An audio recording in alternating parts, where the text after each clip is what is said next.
Hello friends, स्वागत है आपका मेरे यूट्यूब चैनल हिंदी कानूनी जानकारी में। आज हम बात करेंगे सीआरपीसी की धारा 32 के बारे में। यदि आप सीआरपीसी से रिलेटेड पिछली धाराओं का अध्ययन करना चाहते हैं तो आप यहां पर क्लिक करें। आई बटन पर क्लिक करेंगे तो आपको सीआरपीसी के पिछले वीडियो मिल जाएंगे। हम बात करते हैं सीआरपीसी की धारा 32 के बारे में। ये कहती है शक्तियां प्रदान करने का ढंग, यानी कि राज्य सरकार द्वारा या उच्च न्यायालय यानी कि हाई कोर्ट के द्वारा मजिस्ट्रेटों को जो शक्तियां प्रदान की जाएंगी उनका ढंग किस प्रकार होगा और किस प्रकार से वो शक्तियां उनको प्रदान की जाएंगी, इसके संबंध में सीआरपीसी की धारा 32 में बताया गया। लिखा हुआ है नंबर 1, टोटल 2 पॉइंट दिए गए हैं। तो नंबर 1 में क्या दिया, इस संहिता के अधीन शक्तियां प्रदान करने में यथा स्थिति यानी कि स्थिति के अनुसार उच्च न्यायालय या राज्य सरकार यानी कि या तो हाई कोर्ट या फिर राज्य सरकार व्यक्तियों को विशेषतया नाम से, देखो 2 प्रकार की शक्तियां प्रदान की जाएंगी इसमें, विशेष शक्तियां और साधारणतः शक्तियां। विशेषतः शक्तियां और साधारणतः शक्तियां कैसे प्रदान की जाएंगी इसके बारे में भी बताया गया है। लिखा हुआ है कि राज्य सरकार या हाई कोर्ट को विशेषतया नाम से या उनके पद के आधार पर, अथवा यहां पर देखो विशेष जो शक्तियां प्रदान की जाएंगी वो व्यक्तियों को उनके नाम से प्रदान की जाएंगी या उनके पद के आधार पर प्रदान की जाएंगी। और लिखा हुआ है अथवा पदधारियों के वर्गों को साधारणतया यानी कि किसी विशेष वर्ग को, यानी कि मजिस्ट्रेट, मतलब यहां पर समझाने का मतलब यह है कि मान लेते हैं कि किसी एक मजिस्ट्रेट को कोई शक्ति प्रदान की गई है तो ये विशेष शक्ति है, और यदि मजिस्ट्रेटों के किसी वर्ग को वो शक्ति प्रदान की गई है तो ये साधारण शक्ति के अंतर्गत आएगा।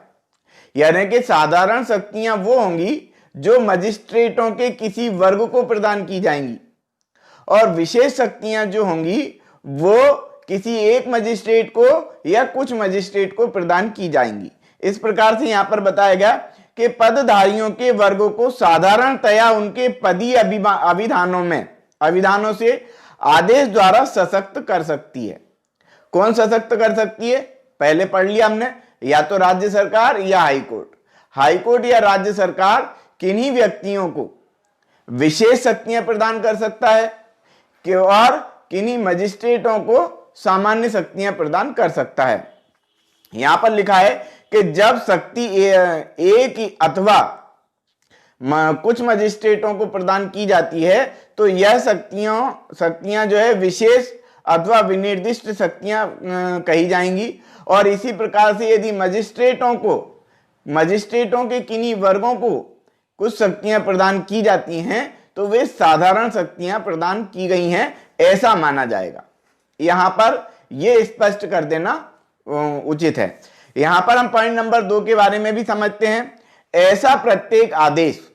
अब यहां पर आदेश की बात आ गई कि राज्य सरकार या उच्च न्यायालय ऐसा आदेश यदि देता है, यानी कि शक्तियां किस प्रकार से प्रदान की जाएंगी यहां पर यह बताया है। तो ऐसा प्रत्येक आदेश उस तारीख से प्रभावी होगा जिस तारीख से वह ऐसे सशक्त किए गए व्यक्ति को संसूचित किया जाता है।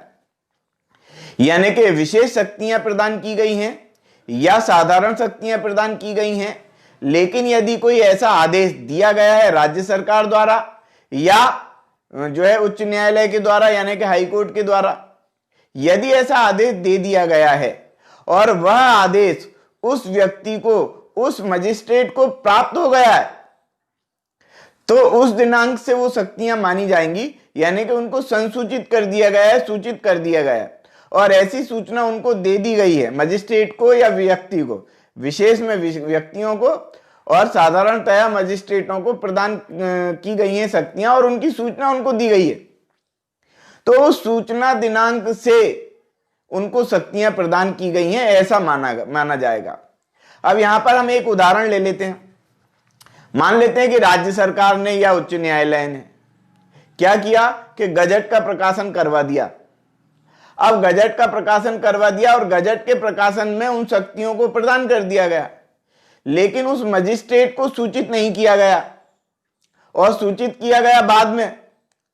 तो जिस दिन गजट प्रकाशन हो गया उसी दिन मजिस्ट्रेट ने ये मान लिया कि उसको जो है शक्तियां प्राप्त हो गई हैं और उसने उन शक्तियों के आधार पर धारा 125 के अंतर्गत कार्रवाई की और बाद में जो है उसको शक्तियों की सूचना प्रदान की गई, किनको? मजिस्ट्रेट को। तो ऐसे समय में उसके द्वारा किया गया धारा 125 का आदेश शून्य माना जाएगा। क्यों शून्य माना जाएगा? क्योंकि सूचना उनको नहीं दी गई थी मजिस्ट्रेट को।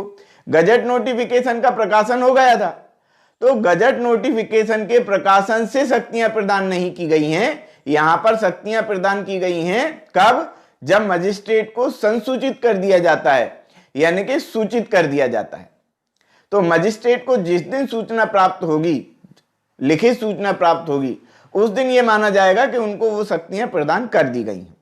अच्छा, एक बात और है, यहां पर शक्तियों के भूतलक्षी प्रभाव नहीं होंगे, भविष्यलक्षी प्रभाव होंगे। अब भूतलक्षी प्रभाव क्या होते हैं और भविष्यलक्षी प्रभाव क्या होते हैं? देखो कि कोई शक्ति प्रदान की गई किसी मजिस्ट्रेट को, जिस दिनांक को वो शक्ति प्रदान की गई उस दिनांक से पूर्व के जितने भी आदेश हैं, यदि उन आदेशों में उस शक्ति का उपयोग किया गया है तो वो फिर नहीं माना जाएगा, फिर वो भूतलक्षी प्रभाव हो गए। इसलिए वो सारे आदेश शून्य माने जाएंगे यदि शक्तियों का उपयोग करके वो किए गए हैं तो। और इनके भविष्यलक्षी प्रभाव होंगे, मतलब कि जिस वक्त जिस समय उनको संसूचित कर दिया गया है, सूचित कर दिया गया है, शक्तियां दे दी गई हैं और शक्तियों की सूचना भी दे दी गई है, उस दिनांक के बाद से वो शक्तियों का प्रयोग वो मजिस्ट्रेट कर सकता है, वो विशेष व्यक्ति कर सकता है। इस प्रकार से हमने पढ़ा सीआरपीसी की धारा 32 के बारे में। यदि आप सीआरपीसी या आईपीसी से रिलेटेड समस्त धाराओं का अध्ययन करना चाहते हैं, पूरी की पूरी आईपीसी और पूरी की पूरी सीआरपीसी का अध्ययन करना चाहते हैं, तो आप यहां पर क्लिक करें। यहां पर क्लिक करेंगे, आई बटन पर क्लिक करेंगे तो आपको यहां से पूरी की पूरी सीआरपीसी और पूरी की पूरी आईपीसी मिल जाएगी। तो आज की वीडियो में इतना ही।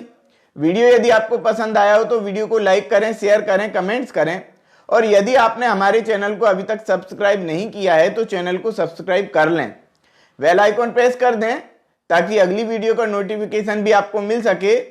ये वीडियो देखने के लिए बहुत बहुत धन्यवाद।